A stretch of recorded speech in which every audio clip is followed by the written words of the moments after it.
H-6 menuju hari pernikahan, aku mendapatkan kiriman dari mamaku tersayang.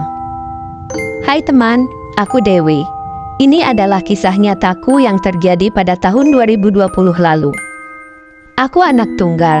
Sebetulnya aku punya kakak kembar, tapi kedua kakakku itu telah lama tiada. Mamaku bekerja di luar negeri, tepatnya di negeri Singa. Mamaku bekerja sebagai bidan di salah satu rumah sakit di sana. Di setiap momen kebahagiaanku, Mama tidak pernah hadir. Dari mulai kelulusan SD, SMP, SMA, wisuda sampai di hari pertunanganku. Aku selalu didampingi oleh tante dan omku. Oh ya, for your information, papaku sudah meninggal sejak aku umur 3 hari lahir ke dunia. Sedari bayi, aku dirawat oleh om, tante, dan nenekku. Tapi sayangnya, nenekku juga telah berpulang di tahun 2010. Tanggal 6 Desember 2010, H-6 menuju pernikahanku. Masa itu aku sedang menjalani masa pingit. Tapi tiba-tiba tanpa angin, tanpa hujan, mamaku menelpon dengan sangat marah. Karena beliau mendengar kalau aku belum pergi ziarah ke makam almarhumah nenek. Padahal sebelumnya sudah disepakati kalau hari Rabu aku, om, dan tanteku akan pergi berziarah ke makam nenek. By the way, makam nenekku ada di luar kota. Almarhumah nenek dikuburkan di kota anak lelaki pertamanya. Karena jarak yang jauh, jadi butuh waktu khusus untuk pergi berziarah ke sana. Dalam telepon, Mama sangat marah. Segala nama binatang, kutukan, bahkan ancaman Mama lontarkan. Ya, ancaman. Katanya aku tak akan selamat, aku akan mati di tangan Mama. Begitu terpukulnya aku mendengar semua itu dari Mama. Aku diyakinkan tanteku kalau apa yang dibilang mamaku tidak akan terjadi. Tapi bagaimanapun aku tetap merasa takut. Hari itu sampailah di jam 8 malam. Keponakanku, cucu dari tante dan omku, panggil saja Fadil, berbisik meminta izin padaku untuk pergi ke rumah temannya yang masih saudara kami. Karena ingin mengerjakan tugas kelompok prakarya mata pelajaran seni budaya. Fadil meminta izin padaku karena sudah pasti akan aku bantu izin ke orang tuanya. Dan memang, aku dengan semua keponakanku sangat dekat. Fadil berpesan untuk tidak mengunci slot pintu dari dalam, dan meminta kunci pun dicabut, agar kalau Fadil pulang, mudah untuk buka kunci pintu, tanpa harus membangunkan siapapun. Malam itu, aku tidur satu kamar dengan keponakan kembarku, keponakan bungsuku, dan tentunya dengan ibunya. Teteh, panggilan dari ibu keponakan-keponakanku, sebelum tidur berpesan untuk menyalakan alarm jam 2 dini hari, karena akan pergi ke pasar untuk belanja keperluan pesta pernikahanku. Tepat pukul 1:14 dini hari, Teteh terbangun untuk buang air besar. Aku terbangun juga ketika Teteh turun dari kasur dan membuka pintu kamar. Baru saja terlelap lagi, tiba-tiba aku terbangun kembali karena mendengar suara panggilan. Onti, Jelas sekali suara Fadil. Aku membuka mata lalu mengambil handphone untuk melihat jam berapa saat itu.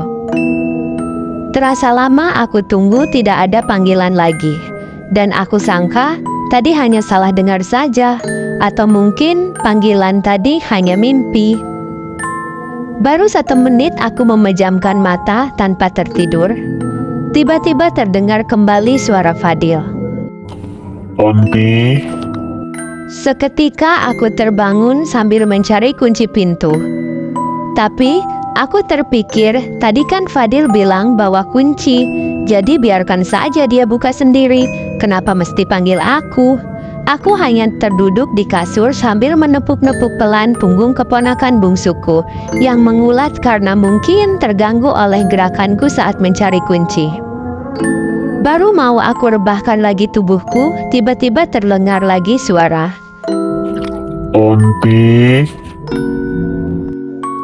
Jelas banget itu suara Fadil. Dan kebetulan aku pun telah menemukan kunci pintu. Aku bergegas turun dari kasur dan keluar kamar. Dengan pelan aku buka pintu kamar supaya keponakanku tidak terbangun. Tapi, saat aku menuju ruang tamu untuk buka kunci, aku tidak melihat siluet bayangan seperti biasanya. Gorden ruang tamuku hanya memakai vitrase. Kalau siang, kacanya gelap, jadi dari luar tidak akan terlihat ke dalam. Tapi, kalau malam beda cerita. Jika lampu ruang tamu dimatikan, otomatis cahaya dari luar akan menimbulkan siluet ke dalam ruangan. Baru kulangkahkan kakiku ke lorong ruang tamu. Tiba-tiba tanganku ditarik oleh Teteh. Teteh nanya mau kemana?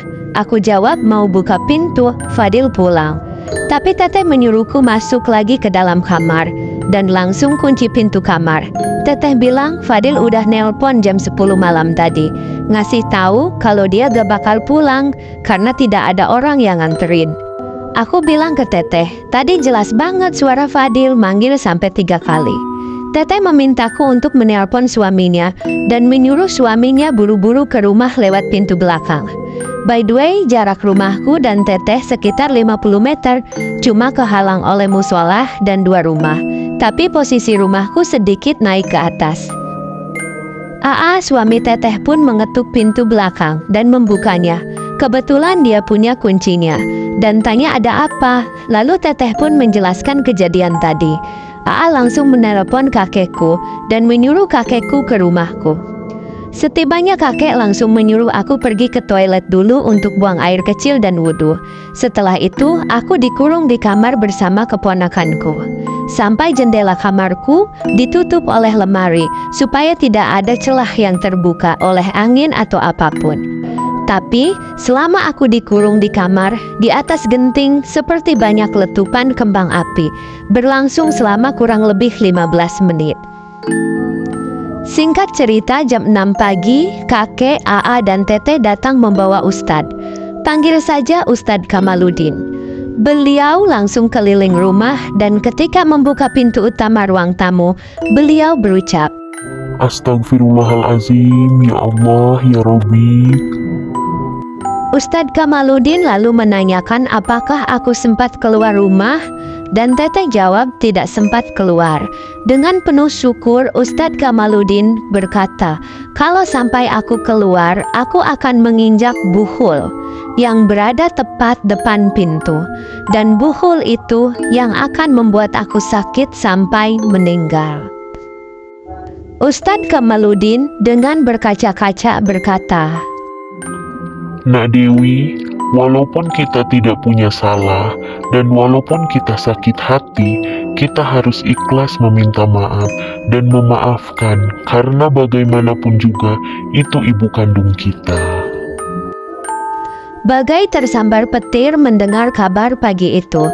Ternyata mamaku mengirimkan hal yang akan membuatku sakit sampai ke meninggalnya. Padahal hari itu menuju hari kebahagiaanku. Hanya karena keinginan mama yang tak kulaksanakan hari itu juga, mama tega berbuat seperti itu. Seandainya pada malam itu aku langsung membuka kunci pintu, mungkin aku tidak dapat membagikan cerita ini ke kalian. Singkat cerita, Ustadz Kamaludin memagari sekeliling rumah, dan selama 3 hari aku tidak boleh keluar dari halaman rumah ataupun belakang rumah. Sekian ceritaku teman-teman, sampai ketemu lagi di cerpen teror berikutnya. Happy watching, jangan lupa like, comment, share, and subscribe. Terima kasih semua, bye!